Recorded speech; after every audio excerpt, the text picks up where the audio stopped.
Hello' friends, সকলোকে নমস্কাৰ জনাইছোঁ আৰু মোৰ এটা নতুন ভিডিঅ'লৈ আপোনালোক আটাইকে স্বাগতম জনাইছোঁ। এইকেইদিন আপোনালোকক দাৰ্জিলিং টুৰটোৰ ভিডিঅ'বিলাক ভালদৰে দিব পৰা নাই, কাৰণ তাত অলপ নেটৱৰ্ক ইছ্যু হয় আৰু এডিটিং কৰিবলৈ মই একেবাৰে সময় পোৱা নাছিলোঁ। আজি আপোনালোকক দেখুৱাব বিচাৰিছোঁ Padmaja Naidu Himalayan zoological park আৰু হিমালয়ান মাউণ্টেইনিয়াৰিং ইনষ্টিটিউট। 1958 এষ্টাব্লিছ হোৱা এই জুলজিকেল পাৰ্কখন ইণ্ডিয়াৰ আটাইতকৈ পুৰণি চিৰিয়াখানা বুলি কোৱা হয় আৰু ই প্ৰায় ৭,০০০ ফিট উচ্চতাত অৱস্থিত। আপোনালোকে দাৰ্জিলিঙৰ পৰা চেয়াৰ কেব লৈ প্ৰায় ২০ মিনিটমান আহিলেই এই জুলজিকেল পাৰ্কখন পাব আৰু আপোনালোকক জনাই থৈছোঁ যে ইয়াৰ টিকেটৰ প্ৰাইচ ১১০ টকা পাৰ পাৰ্চন আৰু ৰাতিপুৱা 8:30ত এই জুলজিকেল পাৰ্কখন খোলে। জুলজিকেল পাৰ্কখন যিটো ঠাইত অৱস্থিত সেই ঠাইটুকুৰাৰ যি প্ৰাকৃতিক সৌন্দৰ্য, সেই সৌন্দৰ্যই আপোনাক সঁচাকৈ মোহিত কৰি ৰাখিব। আৰু এই জুলজিকেল পাৰ্কখন ৰেড পাণ্ডা, স্ন' লিঅ'পাৰ্ড এইবিলাকৰ কাৰণে বিখ্যাত। স্ন' লিঅ'পাৰ্ড আৰু ৰেড পাণ্ডাৰ উপৰিও হিমালয়ান তাহাৰ, নীলা ভেড়া আৰু টিবেটান wolf, হিমালয়ান চালামেণ্ডাৰ দেখা পোৱা যায়। আৰু আটাইতকৈ ইণ্টাৰেষ্টিং কথাটো কি জানেনে, ইয়াত প্ৰায় ২০০বিধ প্ৰজাতিৰ উদ্ভিদ পোৱা যায়। তাৰে ট্ৰিজ আৰু কিছুমান মেডিকেল প্লাণ্টো আছে। আৰু যিদিনা গৈছিলোঁ সেইদিনা যে পৰিৱেশটো ইমান ধুনীয়া হৈ আছিলে, চাৰিওফালে কুঁৱলীৰে আৱৰা আৰু বৰষুণো নাছিল। ইয়াত কেৱল জীৱ জন্তু, উদ্ভিদ এইবিলাককে যে সংৰক্ষণ কৰি ৰাখিছে তেনেকুৱা নহয়, ইয়াৰ কিছুমান পশু পক্ষীও ইয়াত সংৰক্ষণ কৰি ৰাখিছে। ইয়ালৈ আহিলে আপোনালোকে ৩টাকৈ ঠাই ভিজিট কৰিব পাৰিব। প্ৰথম কথা হ'ল দাৰ্জিলিং জুটোতো আছেই, তাৰপিছত হিমালয়ান মাউণ্টেইনিয়াৰিং ইনষ্টিটিউট আৰু বেংগল হিষ্টৰী মিউজিয়াম। এই আটাইকেইটা বস্তু ইয়াত আপোনালোকে চাবলৈ পাব। মাউণ্টেইনিয়াৰিং ইনষ্টিটিউটত আপোনালোকে পৰ্বতাৰোহণৰ বিভিন্ন কৌশল এই সম্পৰ্কে জানিব পাৰিব, লগতে বিভিন্ন এক্টিভিটিছো আপোনালোকে কৰিব পাৰিব। আৰু মিউজিয়ামকেইটাত পৰ্বতাৰোহণ কৰিবলৈ যাওঁতে যিবিলাক সামগ্ৰীৰ প্ৰয়োজন হয় বা ইয়াৰ ইতিহাস সম্পৰ্কে খুব সুন্দৰকৈ দিয়া আছে। মুঠতে দাৰ্জিলিঙলৈ আহিলে আপোনালোকে পদ্মাজা নাইডু হিমালয়ান জুলজিকেল পাৰ্কখন যদি ভিজিট নকৰে তেন্তে ডাঙৰ কিবা এটা মিছ কৰিব। আৰু যদি ল'ৰা ছোৱালী লৈ আহে তেন্তেতো আহিবই।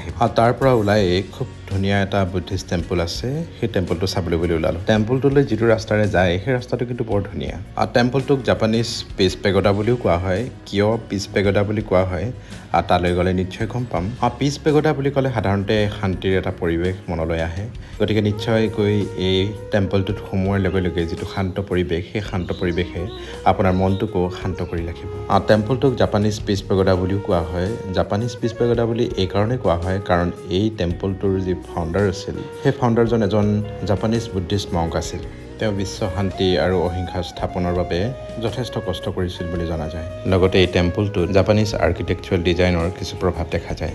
যিহেতু আজি দিনটোৰ ভিতৰতে আৰু 2টা ঠাই চাবলগীয়া আছিল, গতিকে তাত বেছি সময় নাথাকি সোনকালে তাৰ পৰা ওলাই অন্য এটা ঠাইলৈ বুলি ৰাওনা হ'লোঁ। আমাৰ যিজন কেব ড্ৰাইভাৰ আছিল তেখেত কিন্তু যথেষ্ট ইণ্টাৰেষ্টিং পাৰ্চন আছিল জানেনে। তেখেত গানৰ যথেষ্ট চৌখিন, গীত গাই ভাল পায়, গতিকে আমাক গীত গায়ো শুনাইছিল আৰু তেখেতৰ লগত মই নিজেই গীতো গাইছিলোঁ। আপোনালোকক পৰৱৰ্তী সময়ত তেখেতৰ লগত গোৱা গীতৰ ভিডিঅ' মই নিশ্চয় আপোনালোকক দেখুৱাম। এই টি গাৰ্ডেনখন পাহাৰীয়া অঞ্চলত থকাৰ বাবে যথেষ্ট ধুনীয়া। আৰু এই টি গাৰ্ডেনখন পাৰ হৈয়ে ৰক গাৰ্ডেন আছে, য'ত এটা ৱাটাৰফলছো আছে। এঢলীয়া ৰাস্তাৰে যেতিয়া তললৈ নামি গৈ থাকোঁ তেতিয়া ভিউটো যে কি ক'ম আপোনালোকক, ইমান মনোমোহা হয় নহয়। সেইদিনা বাৰু কুঁৱলীয়ে অলপ ঢাকি ৰখাৰ বাবে ভিউটো অস্পষ্ট দেখা গৈছিল, কিন্তু তথাপিতো অনুমান কৰিব পাৰিছিলোঁ যে ভিউটো কিমান ধুনীয়া। তাতে পাতকুলি থকা মানুহবিলাকৰ সৈতে পৰিৱেশটো কেনেকুৱা লাগিছিল আপোনালোকে নিশ্চয় অনুমান কৰিব পাৰিছে। তাৰপিছত পালোঁ সি ৰক গাৰ্ডেন।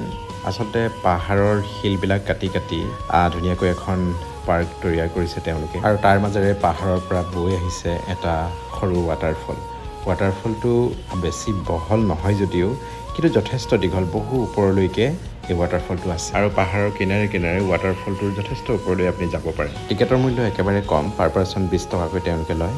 আৰু দাৰ্জিলিঙৰ পৰা অকণমান তললৈ এই ৱাটাৰফলটো অৱস্থিত, গতিকে পাৰিলে সোনকালে অকণমান গ'লে ভাল। যিহেতু ৰক গাৰ্ডেনলৈ যাওঁতে এই অৰেঞ্জ টি গাৰ্ডেনখন পাই যায়, তাত আপোনালোকে ৰৈ অকণমান ভিউটো চাবও পাৰিব, কিন্তু তাত নৰৈ ৰক গাৰ্ডেনখন আপোনালোকে চাই আহি এই টি গাৰ্ডেনত আপোনালোকে ৰ'ব পাৰিব।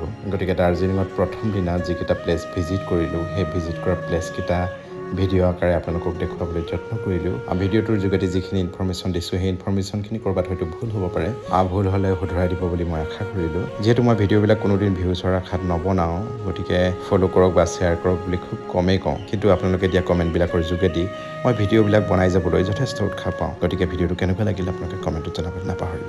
পুনৰ এটি নতুন ভিডিঅ'ত লগ পাম, তেতিয়ালৈ আপোনালোক সকলো কুশলে থাকিব। আজিলৈ আহিছোঁ, বাই বাই।